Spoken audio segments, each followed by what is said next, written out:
Welcome to Longhouse. I'm Carrie Barrett. I have the pleasure of being the director here. I'm always so enchanted and inspired maybe by how many people are here for the first time.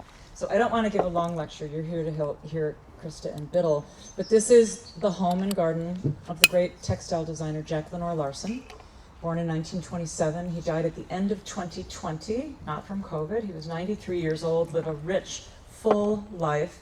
And thank you, Jack, left this entire property, including the house, and a little bit of money, to make sure that it would be open to the public. Appropriate for tonight, I want to say that when I was saying to somebody, I came here for 3 months 4 years ago. 3 months just as a favor to my friend Alexander Monroe, said, just help us figure this out.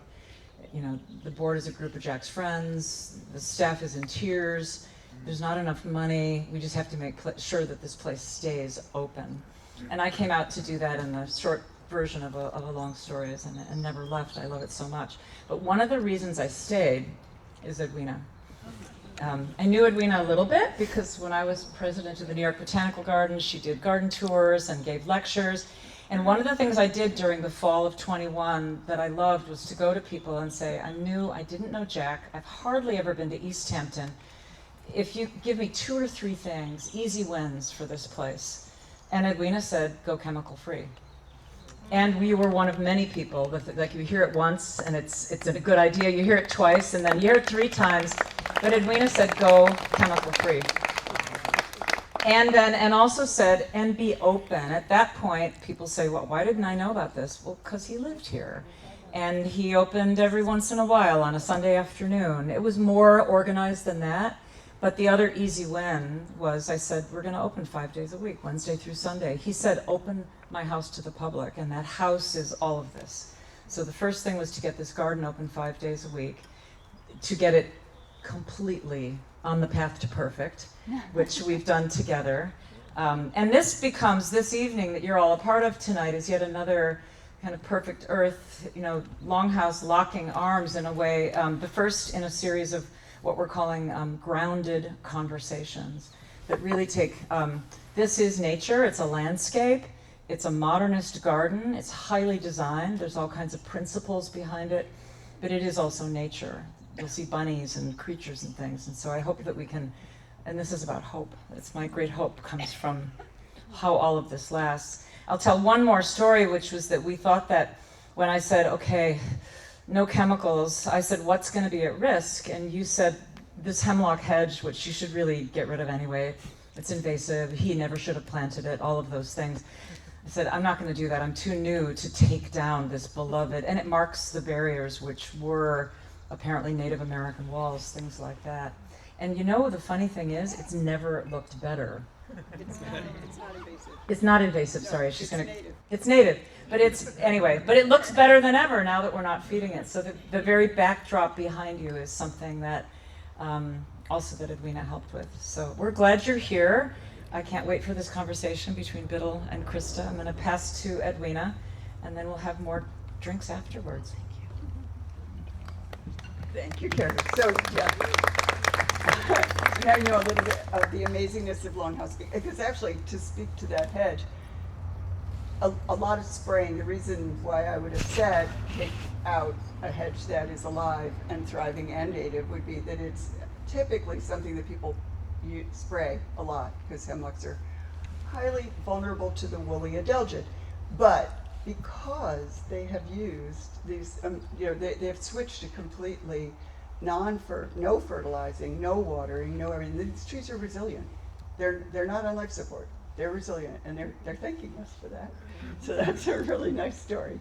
But for years and years, I've been coming here because I was lucky enough to know Jack from kind of the get-go, because he was an amazing person in the garden world and the design world, and I was kind of, a groupie, and always wanted to sit at the feet of anybody that had those 2 components, which are rare and wonderful. And so this garden has always been a place of wonderful conversations. And so I think that's true of gardens in general, but I think there is also something very special about this place. So when Jack was gone, I immediately latched on to Carrie to continue the capacity to kind of be here. So when the house is open, I sure hope you'll come back and see it. It's unique and extraordinarily special. But so Carrie and I would sit now as like the next generation and talk, and so we decided, let's keep this kind of talking going. We didn't really know how badly we would need it, but so we came up with the idea, and then Krista's doing this thing about hope, and here we are with everything seemingly crashing down around us, but are we giving up? No, no way, because what is that, like, no, I'm gonna give up all my bad habits, but, and so there's a lot of them we can ask you to do too, but we're not giving up. In fact, hope is the opposite of that. And so I'm so happy to see you all here tonight to share this idea that working together, bringing hope into a place where really we're not going to save the earth. I have been a very, very good advice that she'll be fine. She'll actually maybe be more fine without us. So do we want to give up on the human race is really what it's, the human species is really the question. And the human species could be so much more. So how do we do that? And that's what I think we're here to talk about. And I think you're in for an extraordinarily special evening, because two of the just most wonderful people, and I love surprising pairings, and I think this might be one, but not really when you get down to it.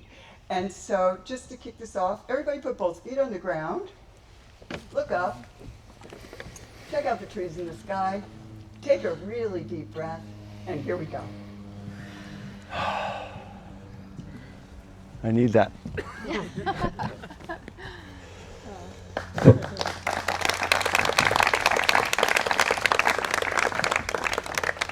Thank you, Carrie, and thank you, Edwina. I guess I get to kick this off. I just want to say right off the bat that we're on the traditional land of the Shinnecock Nation. And this land has a beautiful name. Long Island seems so ordinary. Paumanok. This is Paumanok. We should say that name as much as we can. And I also want to join you all in expressing gratitude for the Shinnecock's resilience. They are holdouts, and they've been stewards of their property in Southampton for millennia, and this land too. So I just wanted to bring them into this moment. So we had some competition tonight, and I'm really glad to see a nice turnout. A few miles from here, Candace Bushnell is speaking on sex, success, and sex in the city. And we're here to talk about hope. They're not always completely disconnected.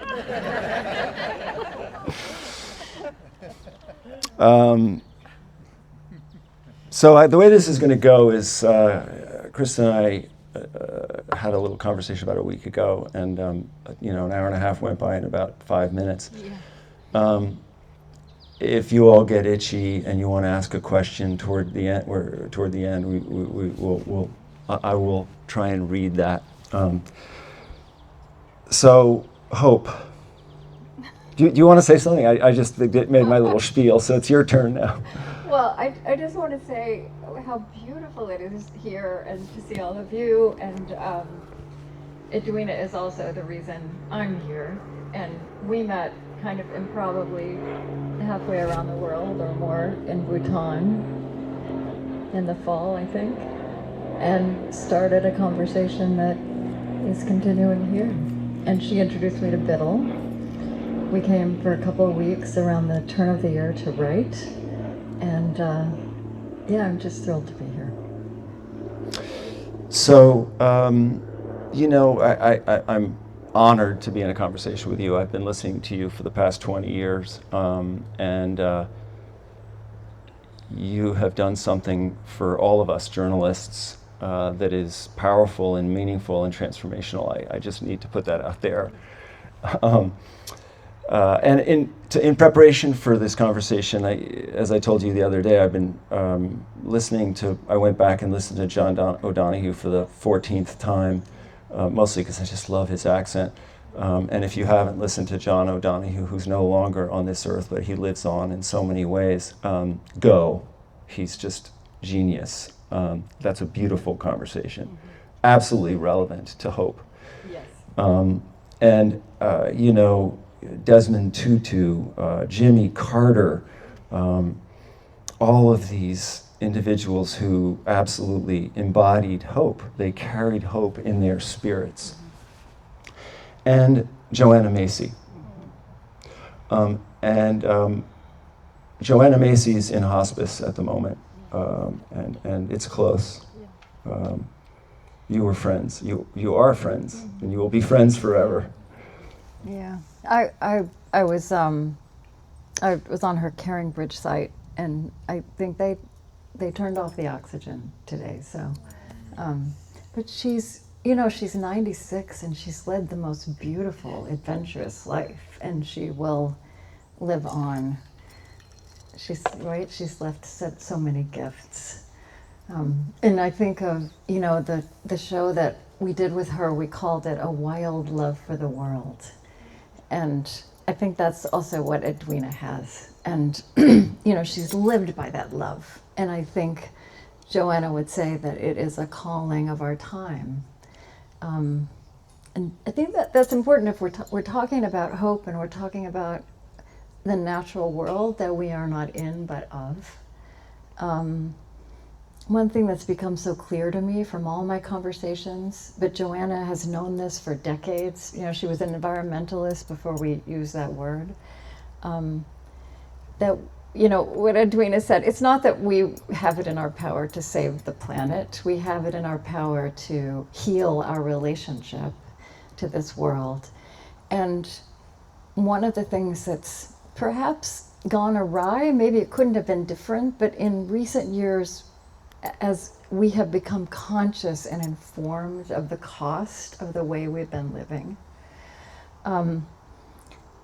the magnitude of that, the statistics about that, right? The loss, the extinctions, and now we're seeing the rupture of the weather, which I think is more profound than we even realize. The way we've lived in time and through seasons.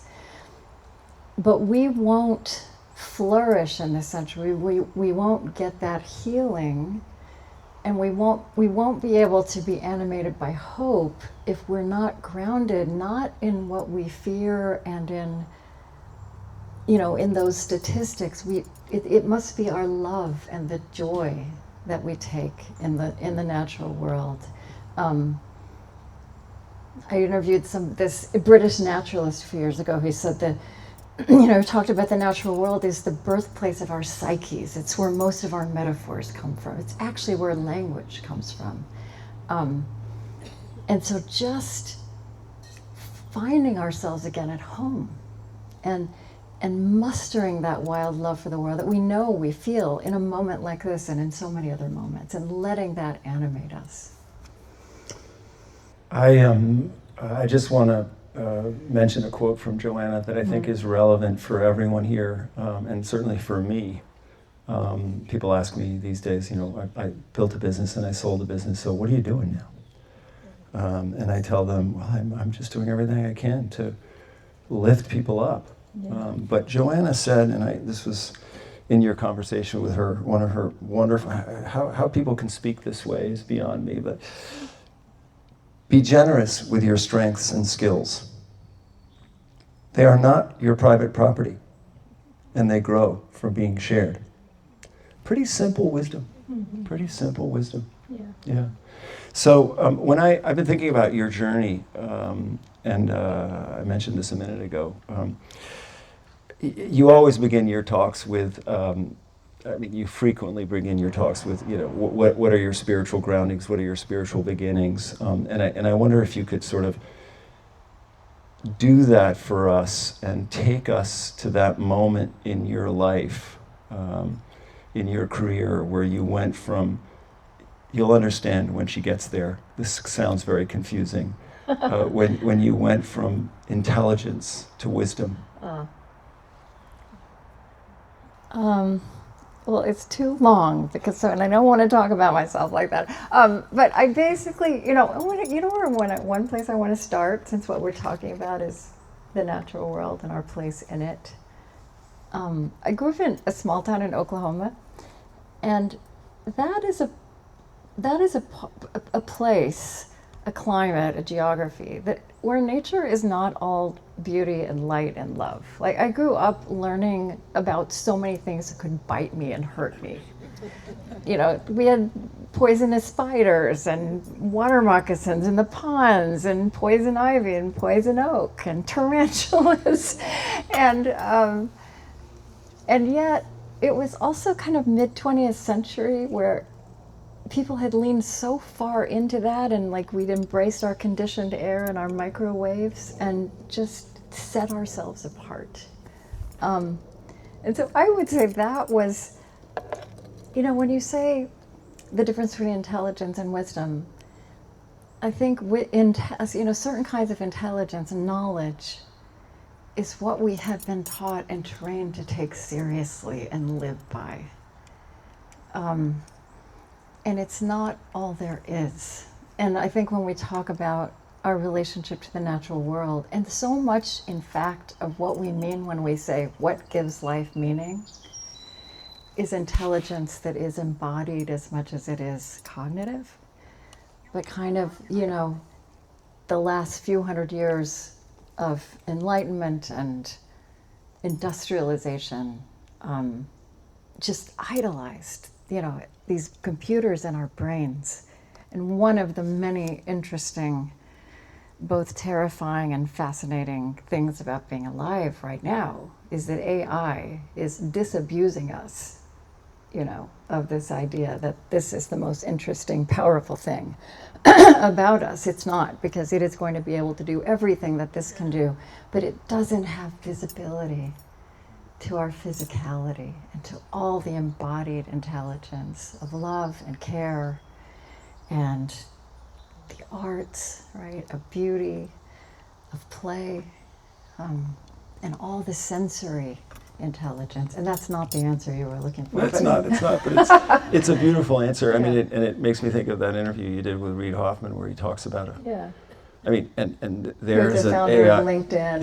an AI pioneer, Yeah. and a deeply, deeply spiritual person with a deep inner conversation, who basically says, and there's a much longer story to this, but that AI is going to ask of us, because it's not going to do it for us. We're going to have to do the work to amplify our humanity, figure out what our humanity is.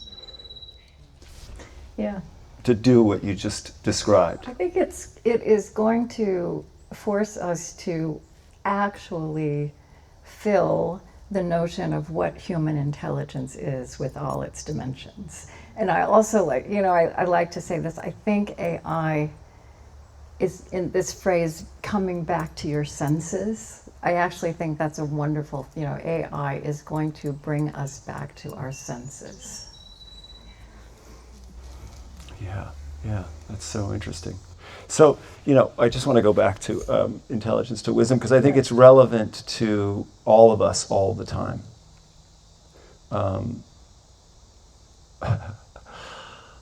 When I was 12 and being confirmed and went to First Reconciliation, and Father Miller asked me why I was in the booth, I said, I'm in the booth to confess my sins. I remember this to this day. And he said, well, no, that's not it. Try again.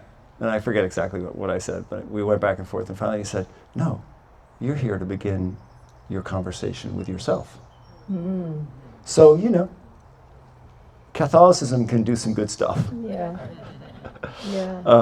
Intelligence to wisdom. So you were working for the State Department, and we'll get to hope, because wisdom is connected directly to hope. You were working for the State Department, and then you went to Yale Divinity School. Mm-hmm. I mean, it probably wasn't that fast, but no, it wasn't fast. Yeah, right. So, I mean, you were a journalist, Right. you know, public servant in Berlin.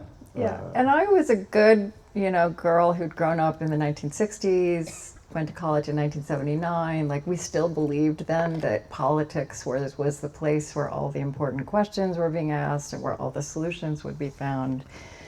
And through a series of very bizarre events, I ended up in divided Berlin in the early 80s. And I came there as a journalist, and by the end of those years, I was working for our ambassador to West Germany, which was, in the Cold War, and he was a nuclear arms expert, and those were the years that there were nuclear arms negotiations. He was brilliant, and I was with people who were absolutely brilliant and had genuine power. But one of the things I also experienced up close, and I was so idealistic also about why we were there and what we were doing, especially when we were moving missiles around on a map, was people, to put it in the context of this question, who had been trained to be intelligent and rewarded for being intelligent, for being knowledgeable, and had absolutely neglected their interior lives, that conversation with themselves. I think, spirituality is a very amorphous word, and I try not to use it very much, but I think when what we're talking about when we talk about spiritual life is the place in us where conscience and character are formed. And I really love that, where we have a conversation with ourselves. And I think one of the things that was a consequence of the focus we've placed on what we can know and what we can do, and not who we are and how we live and what matters, is that interior life really, especially in places of power and high intelligence, became optional, something that you would do on the side if you had time left over after being really accomplished. And I think we are eating the fruit of that in our life together now. We need wisdom and we need moral imagination, and those are not, we have not given ourselves or our children that formation. Mm-hmm. Yeah, we value critical thinking so much. Mm-hmm. Critical thinking has the highest value, really. And I think really what I'm asking about and what we're talking about is that sort of transition, balance from critical thinking, between critical thinking and hope, honestly. Critical thinking and, right. How do we bring more hope to sort of counterbalance? Because then I think we should talk about what hope means and what it feels like and what it looks like in our life. Yeah. To go back to from intelligence to wisdom, you are essentially a messenger of hope now. Yeah, I am, and I need to describe. I need to define what I mean by that. Yeah, I'm not optimistic, and I'm not. No. It's not wishful thinking. Yeah. Let's go. Yeah. Okay. Yeah. Well, we were talking about in the Becoming Wise book. I bring in my conversation partners who are my teachers, and Maria Popova, who has this beautiful online presence, Brain Pickings. Now it's called Marginalia. Some people know it. Maria was the first person who said to me that. Because, critical, yes, of course, and I'm not against critical thinking. Well, that's why I said balance. But it needs to be held in an equilibrium, right? Yeah, exactly. And so Maria was the first person who said to me that cynicism is, and critical thinking, a kind of simplistic perhaps, but very easy move from that is cynicism. And what Maria said is, cynicism is the laziest move possible, right? It says, so that's the way things are. It looks, as we often do, at the worst case exemplar, and gives up. And we can't actually afford that living right now. And for me, hope is not, and I say for me, I mean, as I have seen it embodied in people like John Lewis and Wangari Maathai and all this, those people you mentioned. People who have at times shifted the world on its axis. I think hope I describe as a muscle, it's a choice. It's a, I don't use it's a the word, virtue. it's a virtue. I don't use the word optimism. To me, that feels a little too light. I don't think hope is about assuming that everything will turn out okay. What I've seen hope to be embodied is people who look at the world full on, look at reality in all its dimensions, all its flaws and dangers, and all its beautiful potentials, and resist it, but look at the things that we stand before that make us feel hopeless, which is also, Joanna was actually smart about this. She said Buddhism doesn't say hopelessness is not wrong. Like, you will feel that way sometimes. That is a reasonable response.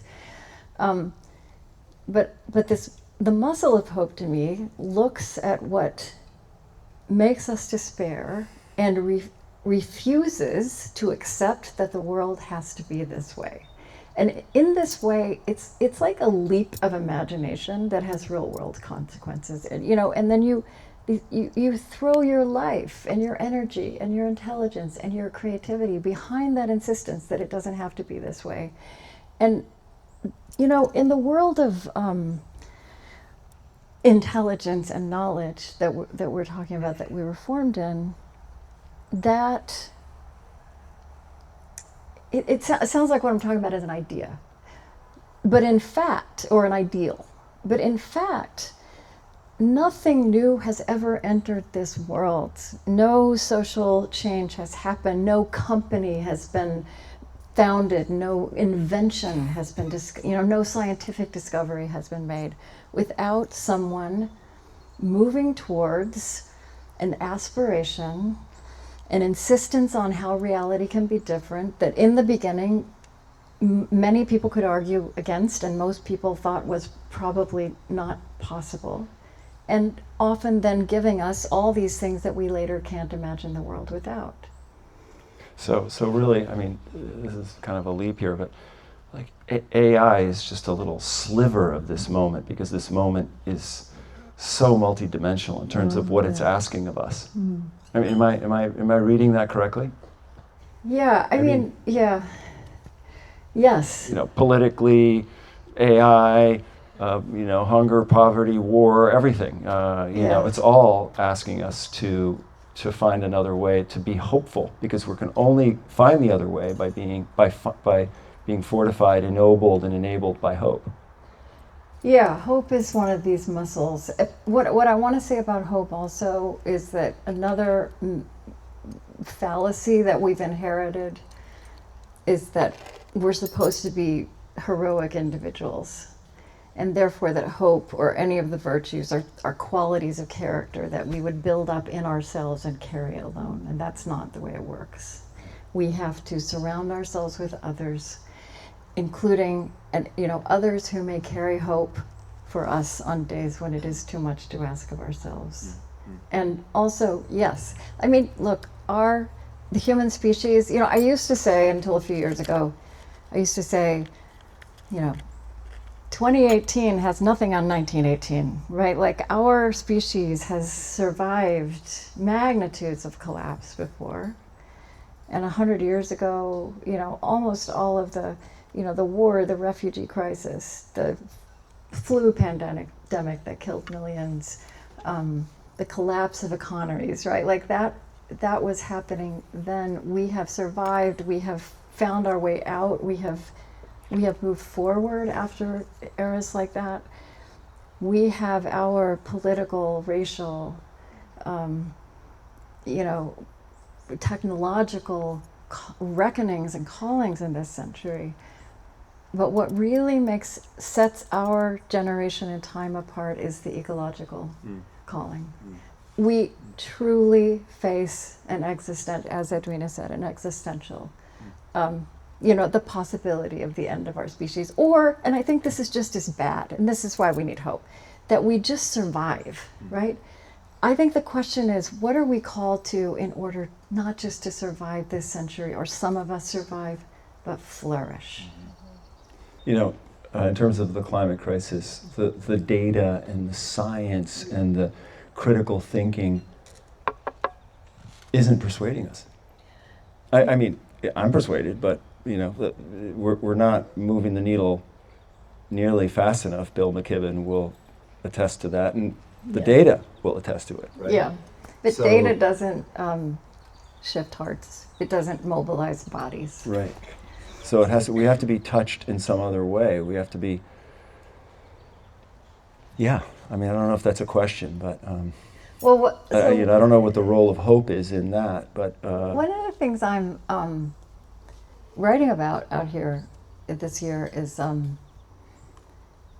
that part of I think the invitation we have, and this one is actually soothing, is to understand just the human dimension of all of this, and actually to drop onto the ground, like to plant our feet on the ground of reality, including the reality of ourselves.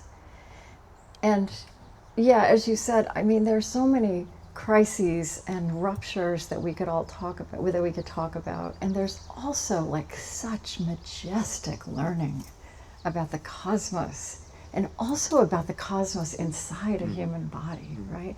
And about how our brains work. Like, we know things about how fear is the most powerful force inside a human body, except perhaps love. And our bodies actually are just exquisitely designed to keep us safe, right? Like, it is a mechanism to keep us safe. But when we don't find ways to get calm, or when it metastasizes, and I think our world is full of metastasized fear, which looks like anger and rage and violence and hatred, we absolutely lose our ability to think out of this cognitive place, right? We absolutely default to these really primal places in our brains and our bodies. And so I think one of the callings is to be intelligent about ourselves. And that is also going to shape what we walk into as truly being about walking into human healing and wholeness. This path ahead can't just be about data and strategies and plans, right? And if we don't, and like that wild love for the world, right? Like, that cannot be strategized. That is fuel. And that is what gives us the vision and the aspiration big and beautiful enough to move towards flourishing and not just survival. You're talking about a kind of intentionality that is critical, and we put in the margins. Intentionality around friendship and Yes. and prayer and paying attention. Intentionality around. Hope is embodied, is what I'm hearing and what I'm learning. And it's embodied through intentionality, learning. Oh, I did want to mention, I love that ending moment in the O'Donoghue conversation where he says, he talks about books and reading, and as Terry Tempest Williams has said, books change our lives. They introduce us to, so there's another intentionality. What are you reading? I'm not asking you the question, but how are you learning? And that takes work. Yeah. And so hope takes work. Yeah. Yeah, and if I say, I think it needs the full array of what makes us human. And I would say and these things are not all beautiful, right? They're not all pretty. They're not all light. Although I think joy is a muscle too. For example, and Terry Tempest Williams is really smart about this. And Joanna was really smart about this. Like, I think one of the reasons we're a bit paralyzed, especially the most informed of us, around the ecological calling, which I want to use the word calling instead of crisis, and I think words matter, is not because we don't care. It's not because we dismiss all those terrible statistics and facts. It's because we are full of grief that we don't neither acknowledge, and if we don't acknowledge, we don't metabolize. And we actually know in life, and this is why I think we possess so much intelligence in our lives that our public life actually needs now. In life, we know that if you don't walk with grief, you don't walk to the other side, right? You don't, and you know, Joanna said to me, like, she hears people say, it's just too terrible. I can't do anything, right? I can't look at it. It's just too terrible. And she said, if your mother is dying of cancer, you go to her hospital bed. So again, like, we have to act out of our love and not out of our brains.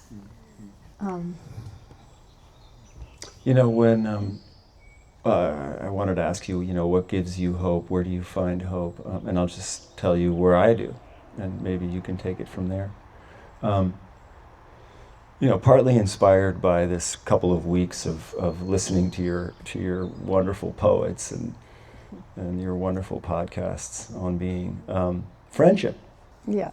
You know, I wanted to ask you to talk about that because I think that's, so I think, friendship. so hope is this thing, right? Gives But me hope. they're companions to hope, right? They're companions that make hope possible and livable. And you said friendship, and I mean, I think you should talk about that because that's Well, a huge one. Yeah, I mean, you know, friendship, and again, I'm stealing here from what I learned and read and listened to, but you know, your best friends are the ones who are most honest with you, and your strongest, fiercest mirrors. And in a way, they're the ones who will make you your best version of yourself.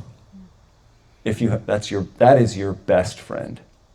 And that's all about hope, in my opinion. That's all about finding your purpose and your meaning and taking it out into the world with benevolence and you know, fierceness too, and a willingness to carry grief and everything. Yeah, I mean, that's all I would have to say about Well, it. and I just think friendship for most of us, if we're invited to think about this, and we're rarely invited to think about this in school, no matter how many decades of it we have, like, what really makes life joyful and worth living and bearable and helps you get through things, it's, right, friendships is huge. Yeah. There's Nicholas Christakis, I think he's a sociologist. Anyway, he has a human nature lab at Yale. And he wrote this book, this massive book called Blueprint. You can listen to my interview with him as a cliff notes. But he writes, like, what is the human suite? Like, what makes human societies, human beings vital? And one of the things he calls out is friendship. And it's not just that friendship makes lives richer. It's that if you look at movements, or again, companies, things that are built or you know, that spread in the world, friendship literally makes history. It literally makes the world go around. It's part of our calling right now is to get conscious of things we actually know but so take for granted that we don't live with them as the superpowers that in fact they are. Like learning from nature. Like learning, yeah. Like the superpower of these things, that I can actually see you. Yes. Yeah, I mean, those are two very different things. But yeah, let's see if we can bring this back to nature a little bit. Nature is talking to us all the time, trying to tell us things all the time.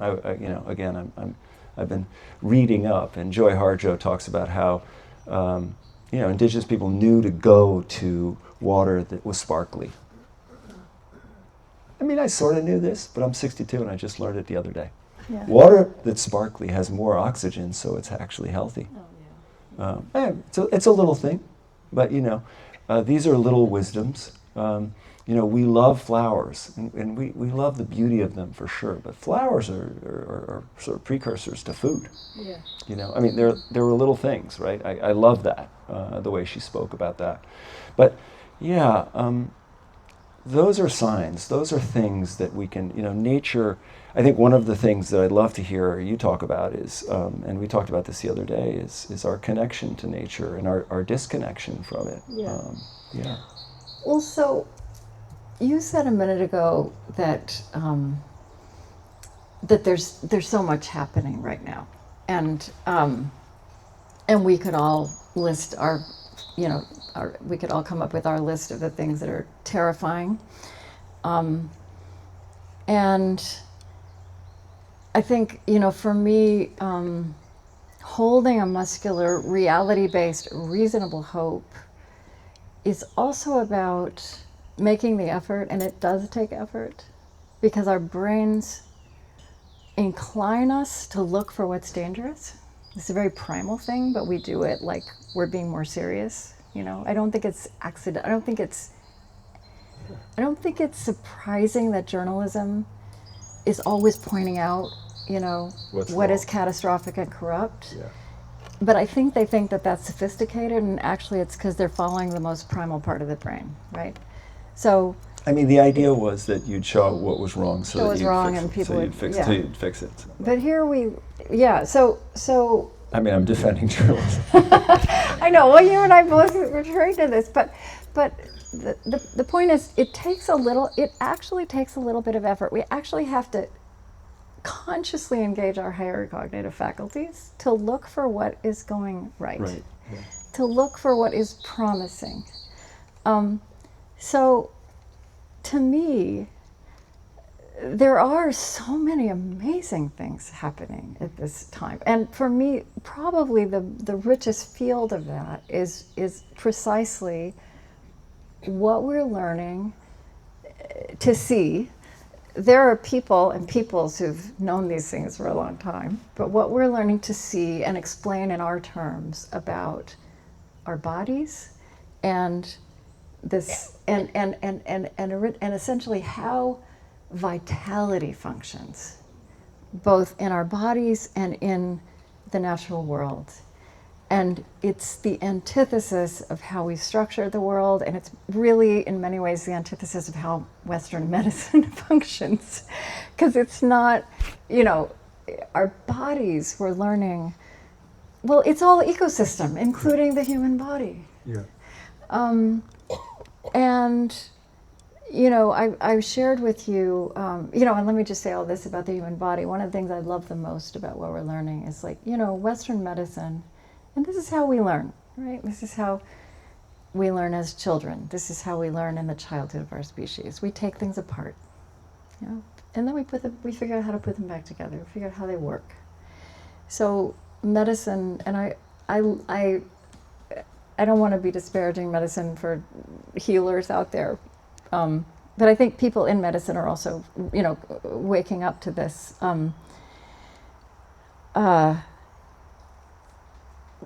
We're now, I mean, if you look on the NIH website, you'll find there are now these proclamations that we're discovering new organs in the body.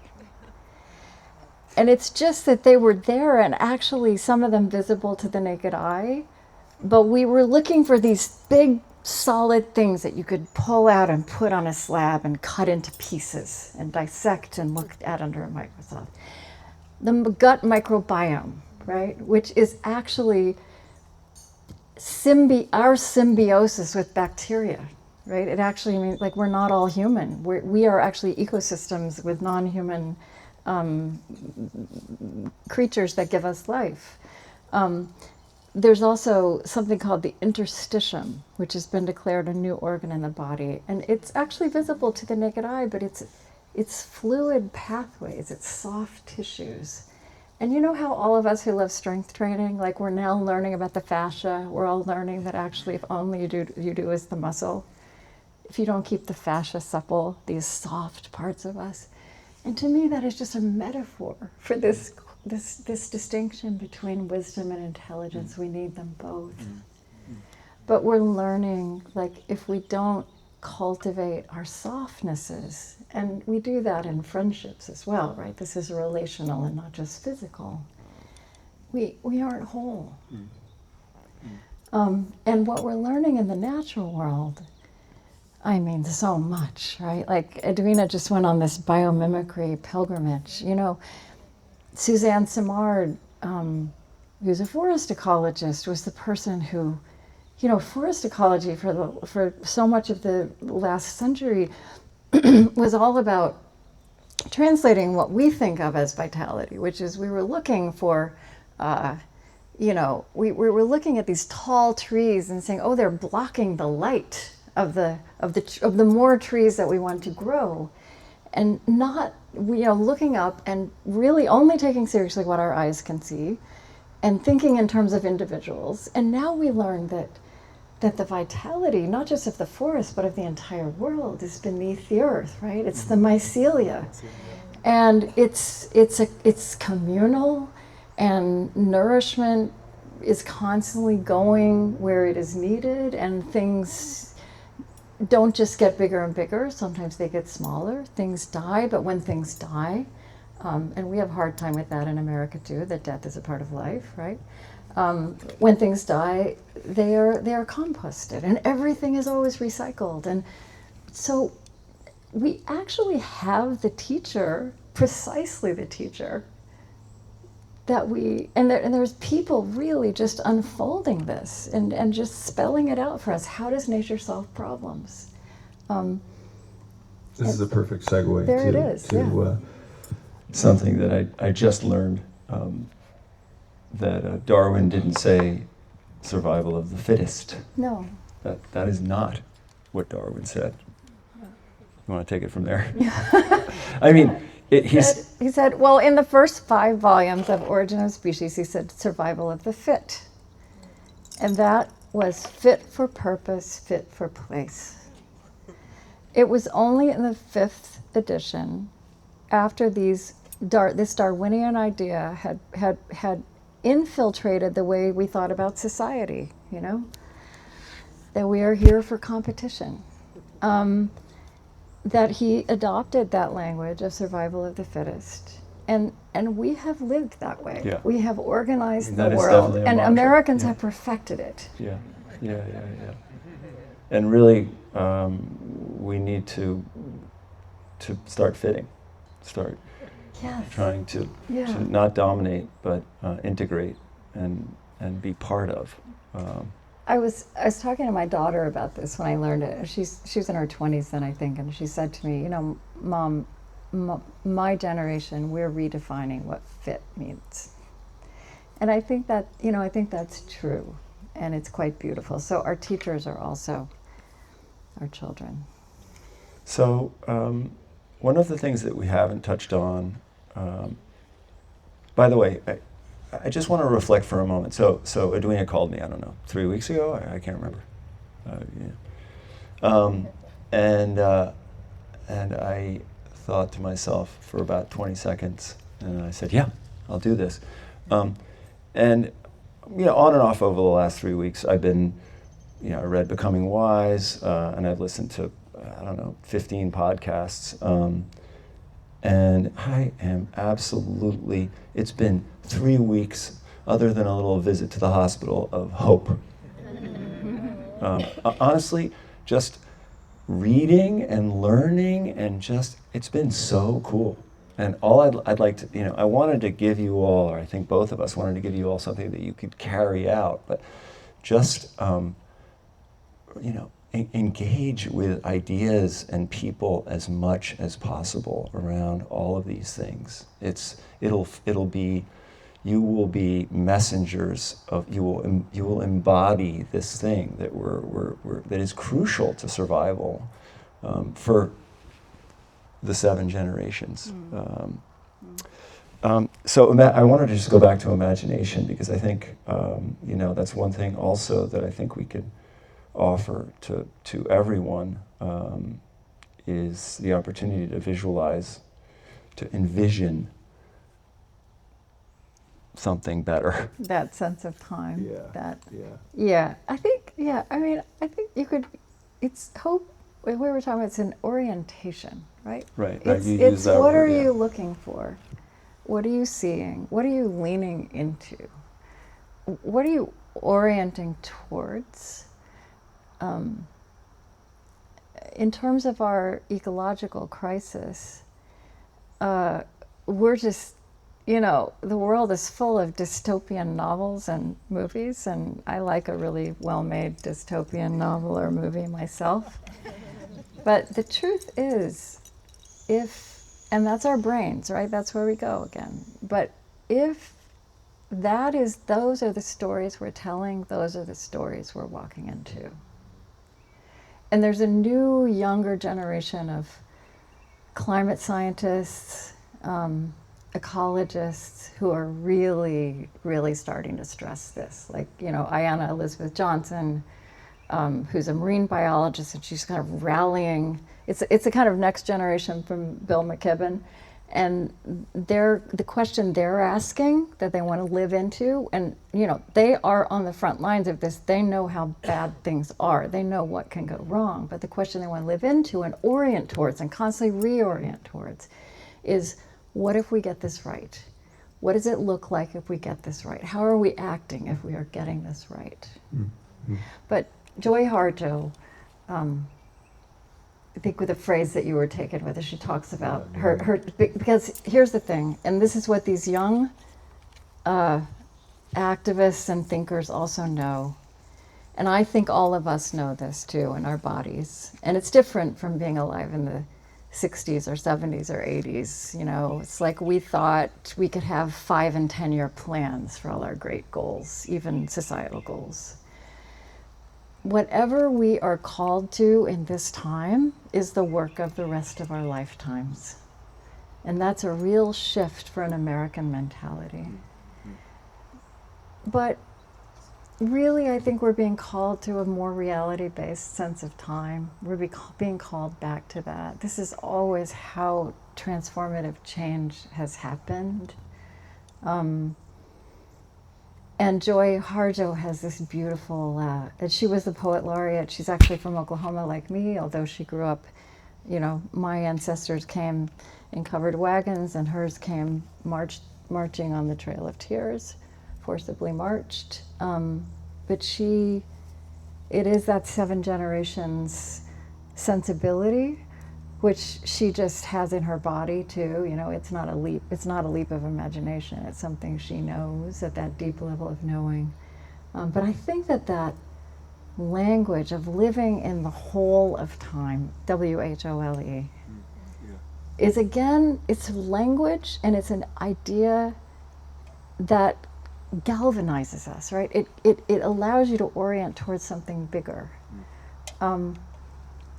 But I think you were taken with that 200-year present. Yeah, I mean, I'm not sure if you wrote this or I think. No, well, I brought it together because I think, especially for Americans, it's really hard for us to think in this way. It's just not the way we've learned. And also, you know, one of the things, you know, Einstein, I mean, we live in a Newtonian world, which is about clocks and calendars and schedules, and supposedly life progresses forward, ever forward. Time is like an arrow, and it's just not true. And Einstein came along and said that this idea of past, present, and future, like an arrow moving forward, is a stubbornly persistent illusion. But it's an illusion that our bodies and brains work with, because if we really lived, if we could take in the complexity of all, it would overwhelm us. So I think I like the language that Joy has. But so this is from a sociologist, Elise Boulding, who was a 20th century sociologist. And I think this is a really helpful exercise just to try to expand your sense of how time works and actually the time you inhabit. So it's a simple calculation. Think about the oldest person who held you that you can remember when you were a baby or a child, and just roughly calculate back to what was the year of their birth. And then think about the youngest person you have held in your arms, and the year to which they might live, 60, 80, maybe 100 years. And between those two dates, most of us inhabit a 200-year present, which we have actually physically touched and been touched by. Yeah, this is part of your hope portal, Yeah. which is your new project, and it combines wisdom, but also instructions like that, Yeah. exercises, journaling, writing. Yeah, how's that going? Well, it's an adventure in getting into the archive, because there's so much wisdom in the archive, and wisdom ages really well, unlike information. And it's great. And so what we did is we just put it in the podcast feed for 7 weeks, and really encourage people to use it, to do it alongside somebody else. It's just like a 13-minute listen, and then yes, journaling prompts. I believe that questions are such a powerful form of words, and that the questions we're asking at any given moment are shaping us as much as the answers we have or the other kinds of words we use. And also, I only recently learned that when we write by hand, I mean, I guess you could journal in your computer, but when you write by hand, you are actually processing emotionally. And we're not processing emotionally in the same way when we type. Which kind of explains a lot about how journaling sometimes can just be really revelatory. And you can be surprised at what comes out. It's tapping into the unconscious in a different way. Yeah. So I thought we would, I'd love to read some of the passages of your book that really moved me, if that works. I mean, we looked at the book a little while ago, and, or maybe you should read, actually. Was there a section that you liked? What do you like? You had some good ones. I've traveled a long way since my early life in Oklahoma. Far enough to know that I might be accused of taking this virtue of hope too far. So be it. My mind inclines now more than ever toward hope. I'm consciously shedding the assumption that a skeptical point of view is the most intellectually credible. Intellect doesn't function in opposition to mystery. Tolerance is not more pragmatic than love. And cynicism is not more reasonable than hope. Unlike almost every worthwhile thing in life, cynicism is easy. It's never proven wrong by the corruption or the catastrophe. It's not generative. It judges things as they are, but does not lift a finger to try to shift them. Well done. Thank you.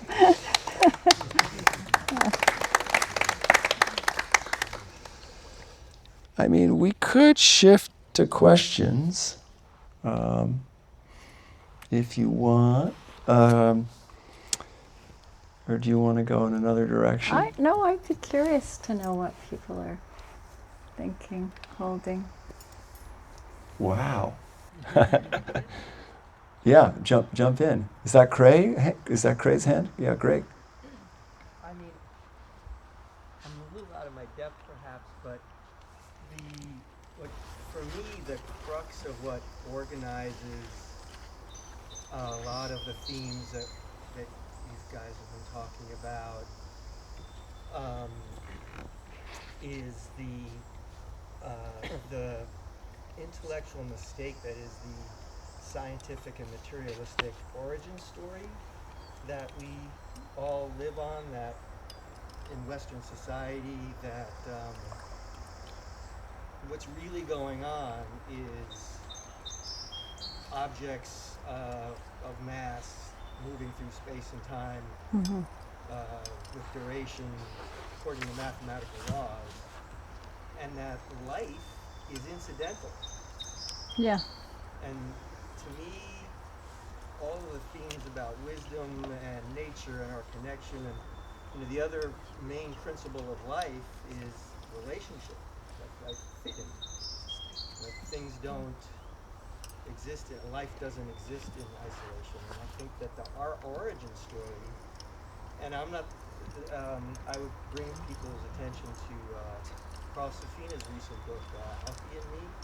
I happen to have been really interested in this topic in college and in early life, but he brought a lot of these themes together in his sort of alternative narrative in the book, which I thought is fascinating. There's all this, history of science and Francis Bacon and Plato and so forth and so on, and monotheism that has led us down the biggest intellectual mistake in history. Yeah.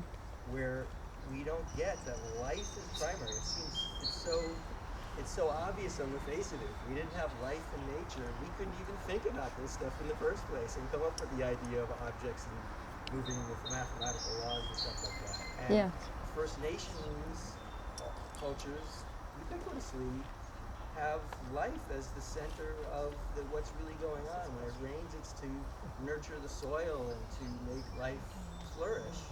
Whereas for us, when it rains, it's, molecules and condensating because of temperatures and heat gradients and so forth. We have nothing to do with us or life. Boy, that's a long question, Craig. Well, but you know what it is. What you laid, but I think, but what you laid out is it is actually a 400-year demonstration that ideas and imagination shape the world, and we can imagine something different now.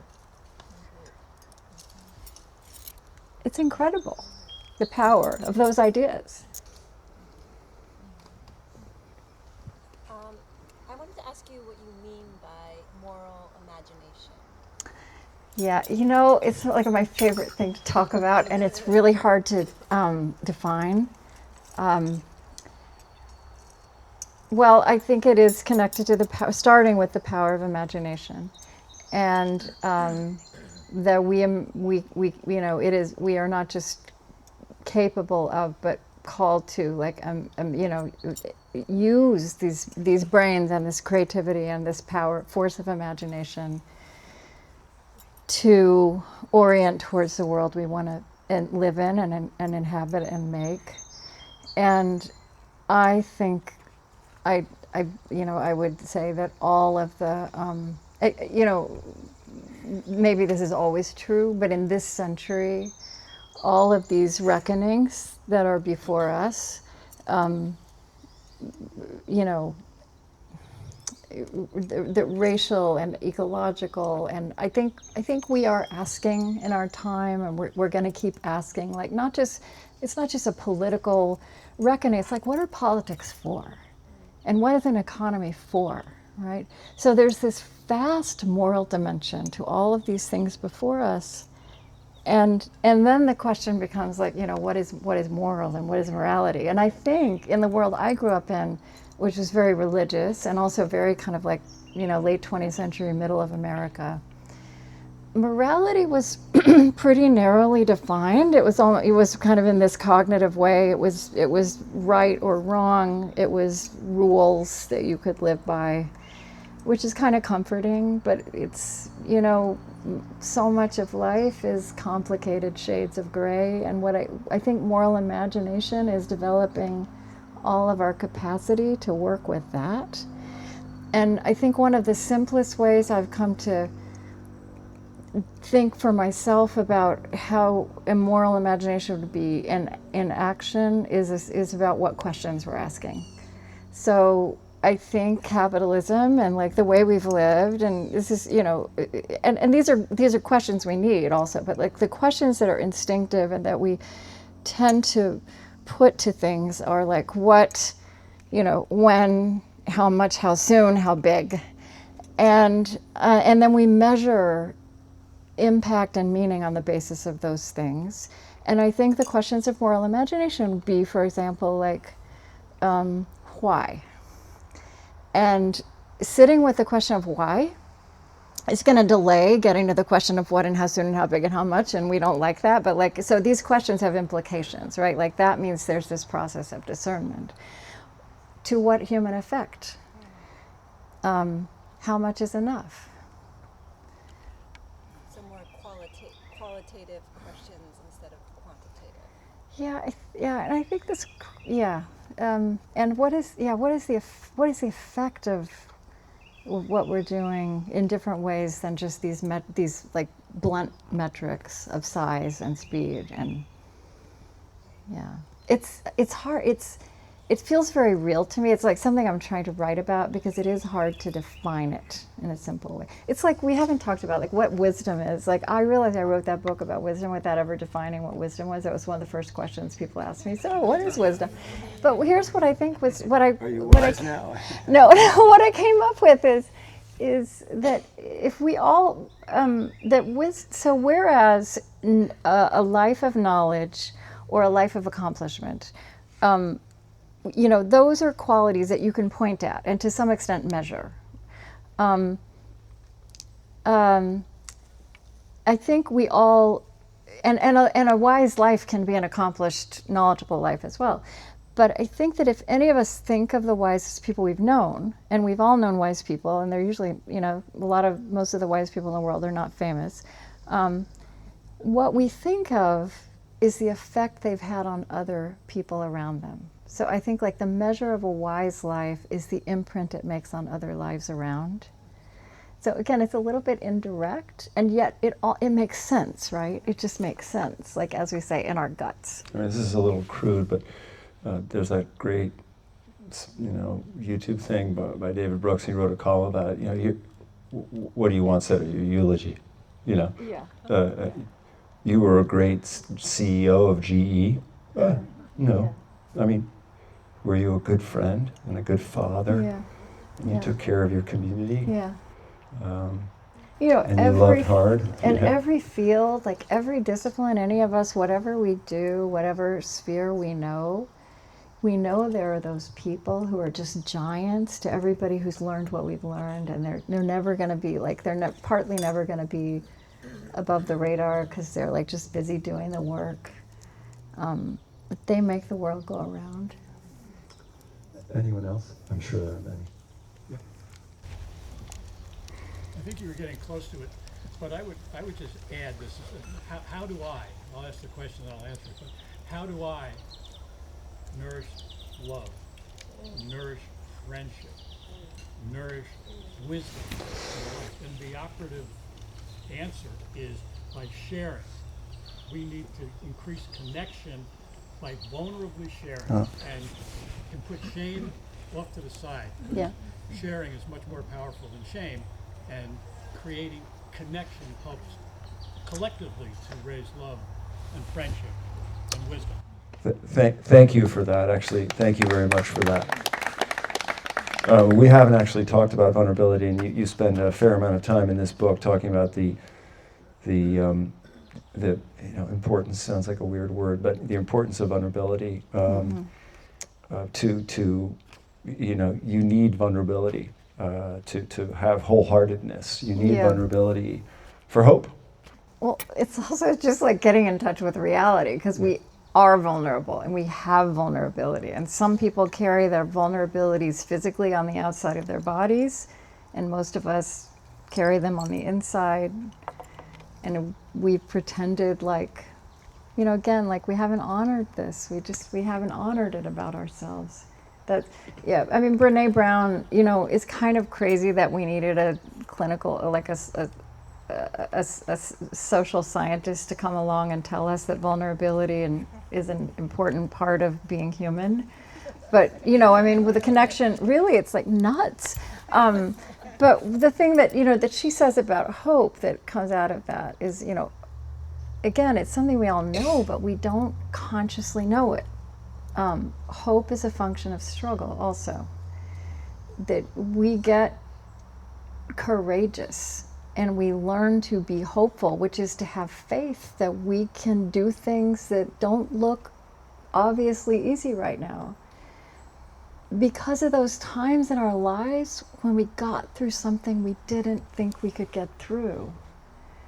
And that, she's ended up working with, that's not something that we've taught our children, because we want them to be safe and we want them to succeed. And we want them to operate in this construct, that has come along, that we've fabricated. I'm going to read one other this was sort of the last 2 pages of this, the last chapter in Krista's book is hope. And this is a section from the last few paragraphs. We sense that somehow what comes next is up to us, but we're not sure where to begin. Yet it's precisely in these moments when we let our truest, hardest questions rise up in our midst, allow their place among us, that we become able to live into them rather than away, and to do so together. We are so achingly frail and powerful all at once in this adolescence of our species. But I have seen that wisdom emerges precisely through those moments when we have to hold seemingly opposite realities in a creative tension and interplay. Power and frailty, birth and death, pain and hope, beauty and brokenness, mystery and conviction, calm and buoyancy, mine and yours. It is a relief to claim our love of each other and take that on as an adventure. It's a calling. It is a pleasure to wonder at the mystery we are and find delight in the vastness of reality that is embedded in our beings. It's a privilege to hold something robust and resilient called hope, which has the power to shift the world on its axis. That's so good.